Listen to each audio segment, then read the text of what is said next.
Welcome back. Lahore high court की जानिब से तहरीक इंसाफ के लिए एक ताज़ा हवा का झोंका आया है। आज लाहौर हाई कोर्ट ने पीटीआई अरकान के इस्तीफे मंजूर करने का नोटिफिकेशन कलअदम करार दे दिया है।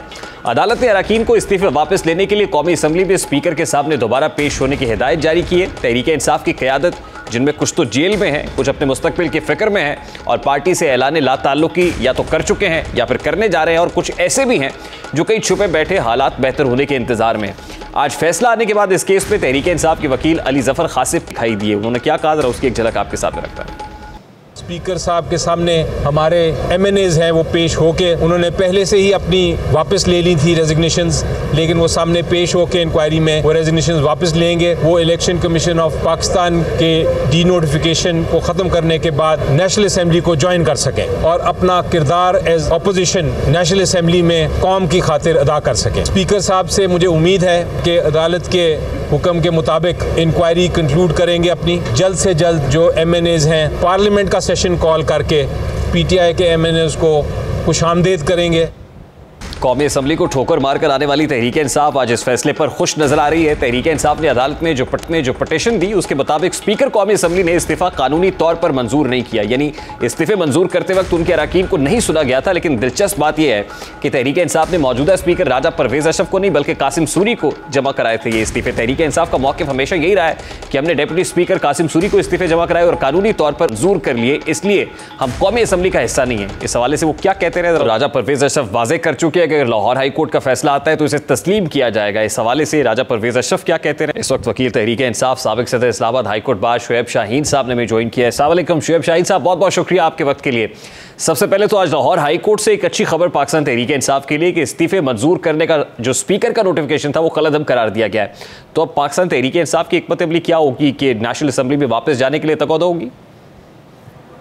देखिए, नेशनल असम्बली में तो वो पहले भी आना चाह रहे थे कि जब ये स्पीकर साहब ने खुद कहा था कि ये जो है इस्तीफे ये हैंड रिटन नहीं है, आइन और क़ानून के मुताबिक नहीं है। जब तक हैंड रिटन इस्तीफे नहीं आएंगे और मेरे पास पर्सन टू पर्सन वेरिफिकेशन के लिए नहीं आएंगे, ये काबिल कबूल किसी सूरत है ही नहीं। तो जब इन्होंने एक एज ए पॉलिसी डिसीजन लिया PTI ने कि ठीक है जी हम वापस आ रहे हैं असम्बली में, जब वो वापस जाने लगे तो दरवाजे पे रोक लिया। पहले 35 फिर 35 फिर 35 वो इस्तीफे कबूल कर लिए गए। और फिर जब उन्होंने लिख के भी दिया कि हम आ रहे हैं, हमारे इस्तीफे कबूल ना किए जाएँ, फिर भी उन्होंने कबूल कर लिए। और मैं समझता हूँ कि आइन और क़ानून के मुताबिक हाई कोर्ट ने ठीक फैसला किया और इस वक्त उनको जाना चाहिए PTI को और कम से कम अपोजिशन लीडर अपना बनाना चाहिए, और जो नायब चेयरमैन की तैनाती गलत तरीके से हुई है उसको भी चैलेंज करना चाहिए। वो with the consultation of the chief जो अपोजिशन लीडर और जो चीफ एग्जीक्यूटिव हैं यानी प्राइम मिनिस्टर, उनकी रजामंदी से होती है, वो होनी चाहिए। कल जो इंटरम सेटअप आना है उसके ऊपर भी उनकी कंसल्टेशन होनी चाहिए।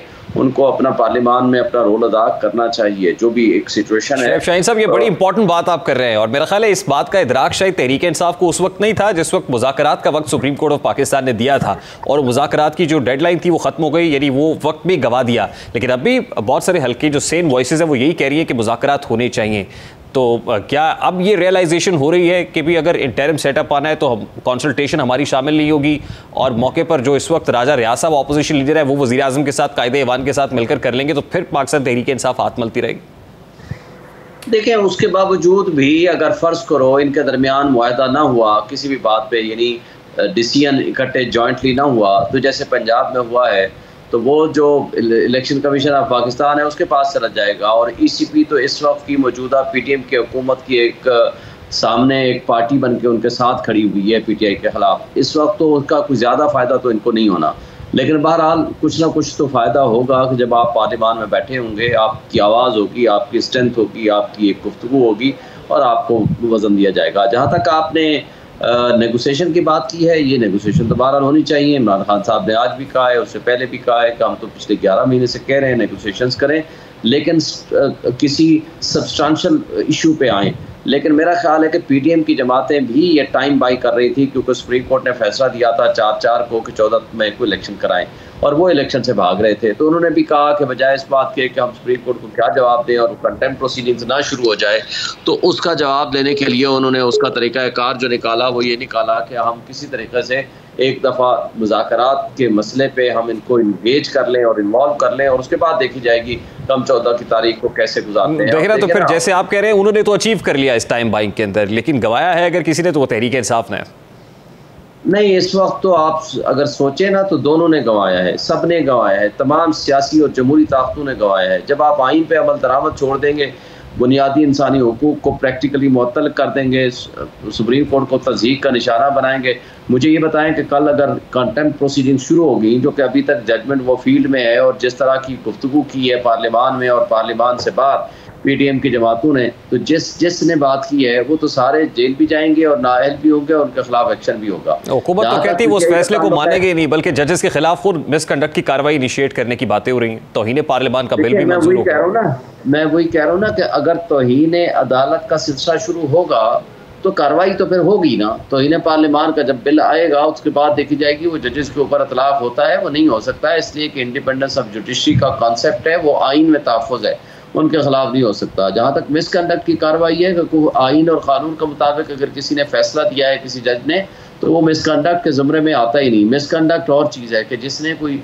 मिसयूज़ ऑफ अथॉरिटी की है, कोई रिश्वत ली है, कोई पैसे खाए हैं या कोई ऐसी चीज़ की है, ये सिवाय ब्लैकमेलिंग टैक्टिक्स हैं, इसके अलावा पीटीएम के पास कोई ऐसी चीज़ नहीं है। लेकिन मैं ये कहता हूँ कि सबसे बुनियादी चीज़ है, जमहूरी और सियासी ताकतों को चाहिए वो आपस में बैठें, मुज़ाकरात का हल निकालें, इस मुल्क के अवाम को और गरीब अवाम को जो इस वक्त पिस रहा है तो उसको कुछ रिलीफ दें। वो तभी मुमकिन है कि जब इनके दरमियान कोई पॉलिटिकल डायलॉग होगा, टेम्परेचर कम होगा, कुछ चीज़ों को आगे अब भी आप कोई पॉलिटिकल डायलॉग एक्सपेक्ट कर रहे हैं या आपको लगता है कि वापसी का सफ़र नहीं हो सकता, मामला पॉइंट ऑफ नो रिटर्न पे आ गए हैं? क्योंकि तहरीक इंसाफ की सेकेंड ईयर लीडरशिप जो है वो भी इस वक्त गिरफ्तार है, पकड़ धकड़ हो रही है, कारकुनान भी नहीं है। इमरान खान के घर के लिए जो सर्च वारंट है वो लेके हुकूमती वफ्द ज़बान पार्क में पहुंचा। तो आपको लगता है कि ऐसे माहौल के अंदर कहीं मुज़ाकरात की रास्ता होगा? अब तो मामला पॉइंट ऑफ नो रिटर्न पर नहीं है शुएब शाहीन साहब?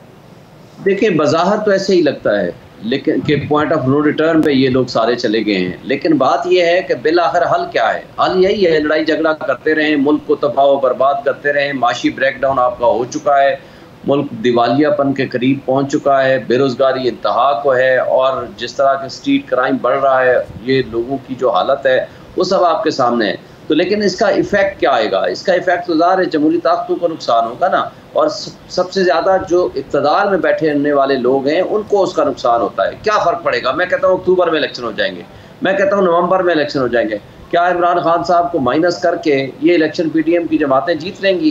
क्या इमरान को जेल डाल के या माइनस करके या उनकी सेकेंड लीडरशिप को साइडलाइन करके क्या पब्लिक इनको वोट दे देगी? मजीद नफरतें पैदा कर रहे हैं। ये अदालतें फैसला करती हैं, बंदे को छोड़ती हैं। शीरी मजारी का केस देख रहे हैं, मलिका बुखारी का, आलिया हमजा का, इधर से अदालत फैसला करती है, बाहर निकलते हैं गिरफ्तार हो जाते हैं, जेल में पहुंचते हैं, वहाँ से गिरफ्तार हो जाते हैं, कोई उठा के ले जाते हैं नामालूम मकाम पे। ये कोई बुनियादी इंसानी हुकूक तो आइन देता है ना। अगर आइन मुअत्तल नहीं हुआ, मार्शल लॉ नहीं लगा हुआ, तो ये तर्ज अमल तो आप अगर ये समझें कि डराना और धमकाने से मसाइल हल हो जाएंगे, तो ये तो नहीं हल हो सकते। क्या डराने और धमकाने से लोगों के दिलों में मोहब्बत पैदा हो जाएगी? नहीं हो सकती।